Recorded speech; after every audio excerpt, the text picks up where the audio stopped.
Bonjour à toutes et à tous et merci de nous rejoindre pour cette nouvelle édition dont voici les principaux titres. Réunion de travail donc pour cette année 2019 entre le ministère de la Femme et le PNUD.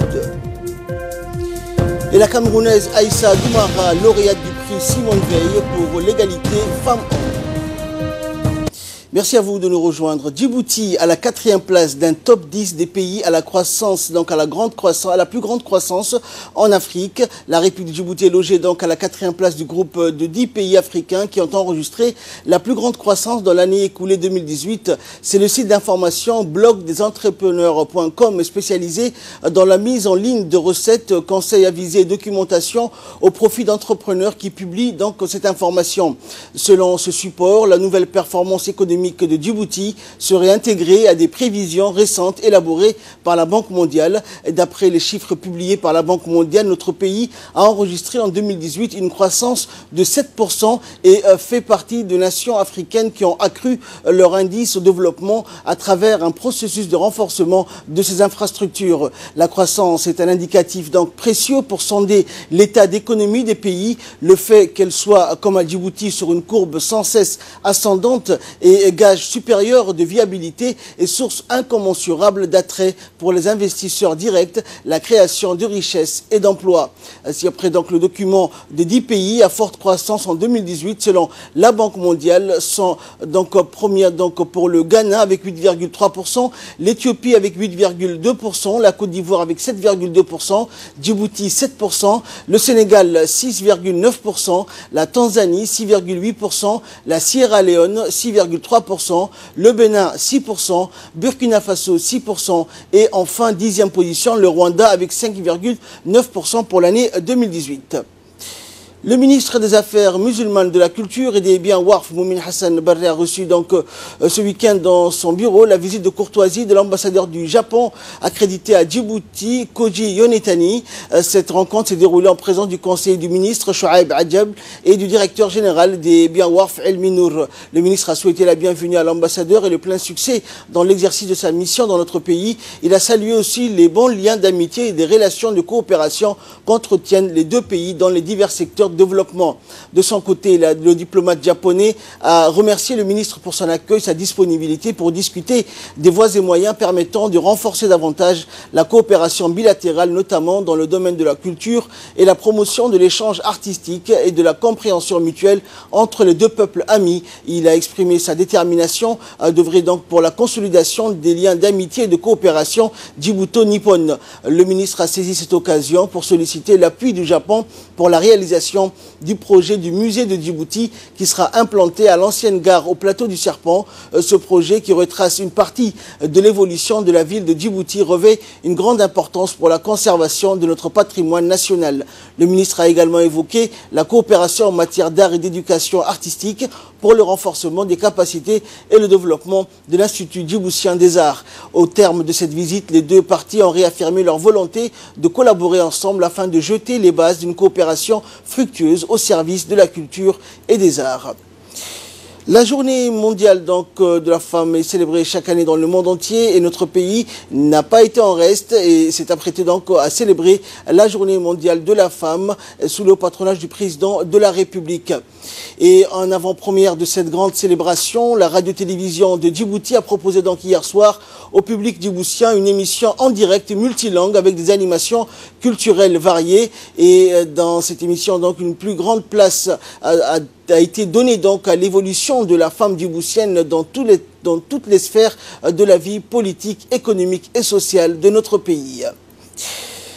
Des femmes politiques donc hautement responsables de l'administration centrale et département donc autonome, des femmes officiers, cadres supérieurs ont témoigné donc hier soir de l'évolution de la femme djiboutienne et de leur expérience personnelle et des perspectives d'avenir pour la promotion de la femme djiboutienne. Ça a été donc une soirée riche en couleurs et en musique et en témoignages des femmes djiboutiennes.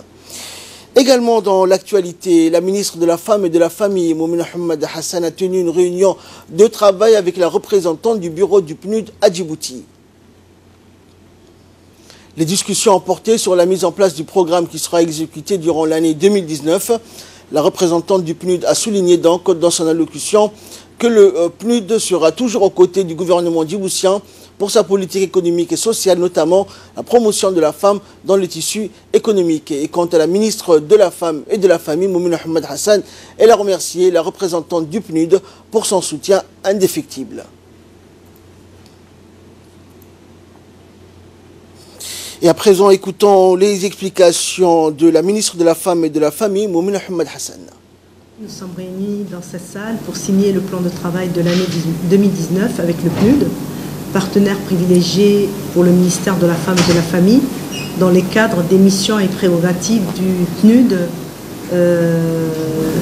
L'appui est apporté au ministère de la Femme et de la Famille concernant la promotion du genre, concernant l'autonomisation économique de la femme et dans un futur très proche, tout ce qui est activité de développement local. Ce partenariat existe depuis la création du ministère de la Femme et de la Famille, partenariat technique et partenariat financier, un partenariat qui a duré dans le temps et qui, nous souhaitons de tout cœur, va continuer à appuyer le gouvernement de la République de Djibouti et en particulier concernant les femmes en situation de précarité et de vulnérabilité.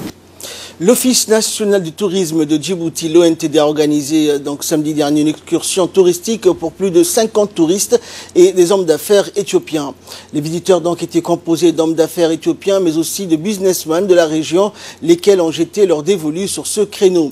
Ils ont exploité donc les formidables paysages des îles Moucha en mettant en place des campements où tradition et modernité font bon ménage, des petits coins paradisiaques. Les visiteurs ont également apprécié les traditions donc de notre pays et la beauté des îles Moucha, l'objectif étant donc de mieux connaître notre pays mais aussi et surtout de découvrir les potentialités touristiques de notre jeune république. Toujours en nouvelles du pays, donc l'ambassade éthiopienne à Djibouti a organisé cette semaine une grande cérémonie célébrant la victoire éthiopienne à Adoua sur l'armée coloniale italienne à l'hôtel Kempinski.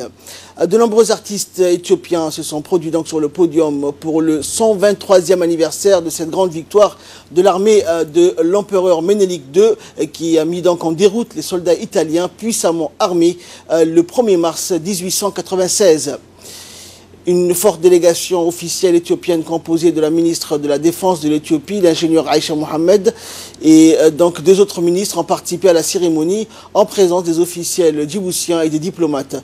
La bataille d'Adoua donc clôt la première guerre italo-éthiopienne débutée en 1885 et met provisoirement un terme aux ambitions coloniales italiennes en Éthiopie. La victoire d'Adoua fut donc une véritable revanche pour Ménélique II contre la puissance coloniale, une victoire éthiopienne qui contraint les Italiens à la signature du traité d'Addis Abeba le 26 octobre 1896. C'est la fin donc de la première guerre entre l'Éthiopie et la puissance coloniale italienne.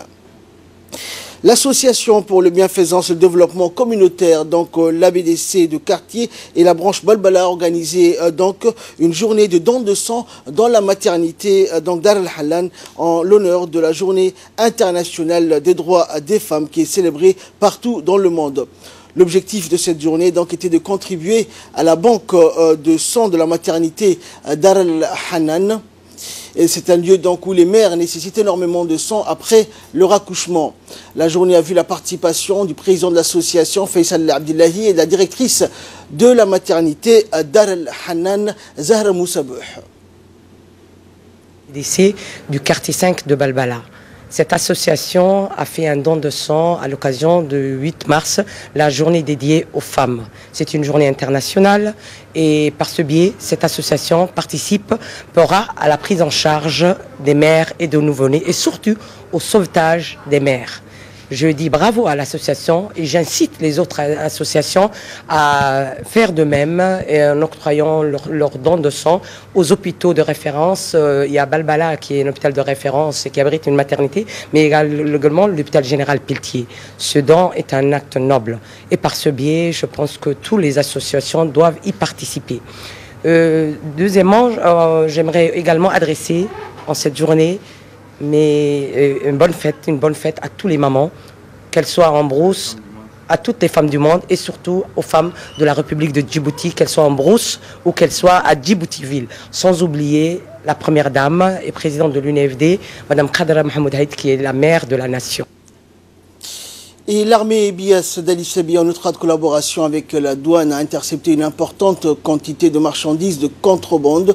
La marchandise de contrebande est composée de 20 cartons de cigarettes de marque Benson, 2 cartons de cigarettes de marque Royal et 7 sacs de médicaments pharmaceutiques et de produits cosmétiques de contrebande, donc que les contrebandiers voulaient couler sur le marché local. Selon la procédure standard en vigueur, cette quantité a été détruite donc en présence de la brigade des douanes. Le directeur général de la douane donc, et des droits indirects, Gouled Ahmed Youssouf, a félicité l'armée et les douaniers pour le succès de cette opération conjointe et a mis par la même occasion en garde les contrebandiers qui portent atteinte à l'économie du pays. En nouvelles du monde à présent, droit des femmes, la Camerounaise Aïssa Doumara a été récompensée du prix Simone Veil. C'est un moment historique, une victoire de plus pour Aïssa Doumara, militante de la cause des femmes. La Camerounaise s'est vue décerner en France le premier prix Simone Veil en récompense à son combat contre les mariages forcés. Tout un symbole. Née en 1972 dans le nord du Cameroun, l'histoire d'Aïssa, mariée à 15 ans, est similaire à celle de millions de jeunes filles à travers le continent. Mais contrairement à beaucoup, elle a su résister pour s'ériger en exemple. Depuis 1996, Aïssa Doumara soutient des femmes victimes de viols et de mariages forcés à travers une association de lutte contre la violence à l'égard des femmes dans la ville de Marouane. À ce jour, plus de 1000 femmes ont pu bénéficier de son soutien. Coupé en deux, le Venezuela à la fois sous et hors tension. C'est la pire coupure donc, de courant que le Venezuela ait connue. Au moins 22 États, soit la quasi-totalité du territoire, étaient paralysés donc, hier. Une coupure particulièrement difficile alors que le pays vit déjà une crise économique sans précédent. Le FMI prévoit une inflation d'au moins 10 millions de % en 2019. Beaucoup de Vénézuéliens donc, ont préféré se rassembler sur des places plutôt que de rester chez eux hier en attendant que le courant revienne. Pour expliquer la coupure, le gouvernement parle d'un sabotage dans l'une des principales centrales électriques du pays, mais ça ne convainc pas donc, les habitants.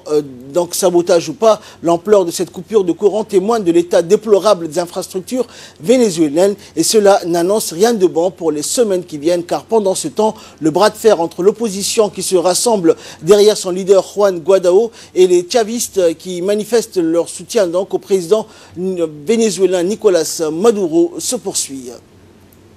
Et nous allons finir avec du sport, du football notamment. Claudio Ranieri revient à l'AS Rome. Retour aux sources pour Claudio Ranieri. 8 ans après avoir quitté les commandes de la Roma, le coach est donc revenu à la tête de l'équipe du club de la Louve, moins de 10 jours après avoir été limogé par les Anglais de Fulham. Un rebond express dû à l'élimination mercredi en 8e de finale de la Ligue des Champions de l'AS Rome face à Porto. L'entraîneur en fonction, donc Eusebio Di Francesco, avait été immédiatement remercié.